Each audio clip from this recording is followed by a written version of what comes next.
very good morning. Thanks very much for joining us.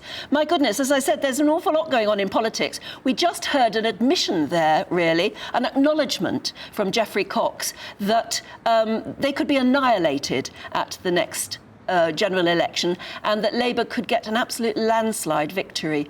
What are your thoughts on why he's chosen to say that?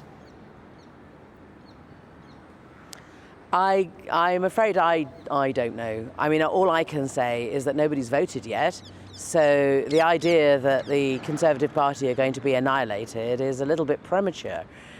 We need to have an election. People need to have an opportunity to focus on politics.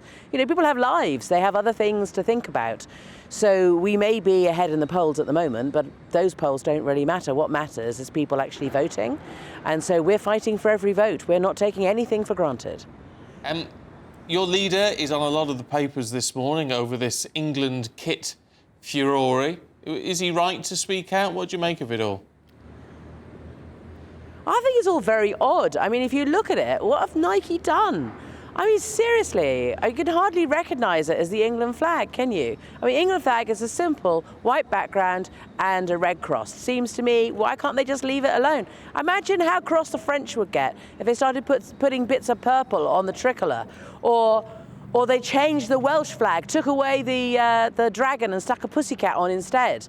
I mean, people would be up in arms. You know, I think that he's right. I think, why can't we just have as just a straight England flag on the back of these shirts? Yeah, but to be fair, you're not a particular fan of the St George's Cross, are you? What do you mean? Well, I mean, you took the mickey out of someone flying the England flag and had to resign as a result of it.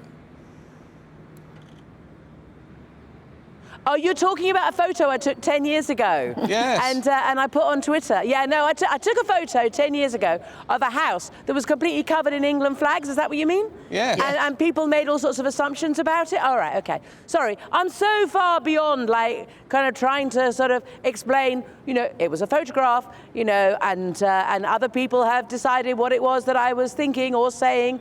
You know, I mean, as I say, it was a very long time ago. But I did, you know, as far as I was concerned, if it was going to do any damage to the Labour Party, do you know what I did? I resigned. Do you remember when people used to do that when they made a mistake? We haven't seen that forever, I think, from this lot. You know, they don't do resigning, do they? I tell you what, I'll move on to something else I was doing. Otherwise, there wouldn't be any of them left. Let me tell you what I was doing at something like 5:45 this morning, which was looking up your birthday, because I wanted to find out if you're a waspie or not. And you're just a couple of months away from being one, aren't you? But I just wondered what you thought of this, the ruling that... Child of the 60s. Yes, yeah, that's right. Yeah, you're just a couple of months out, I think. Otherwise, you might be due a payment. Who knows? But what do you think about the fact that there is this enormous bill that the government somehow is going to have to pay, or maybe not, to compensate women who were done out of their due pensions, and whether or not Labour, if you do get into power, would actually respect that decision and pay up, even though it will be very difficult? Yeah, I mean, I met waspie women years and years ago when they were campaigning, and people just were telling them that they must have mislaid the letter, that they were definitely told about it. It wasn't true, they weren't told. And, you know, this careful report that's been written by the Ombudsman, taken in many years, looking at all the evidence, they have been vindicated. They weren't told that the date that they were going to be allowed to retire was changing, and it came as a surprise to them, and many of them made decisions, you know, about like giving up their job to look after their mum, knowing that they had a bit of savings, but they were going to be able to have their pension when they turned 60. All of these decisions people made. It was really, it's a terrible thing, and they've been campaigning for years and years. So finally we've got this report. And what we need now is that the government say that they need a bit of time to consider it, and we're going to give them the time and the space to do that. But we would like them to come back next week before Easter recess, and for them to say whether they accept the recommendations or not.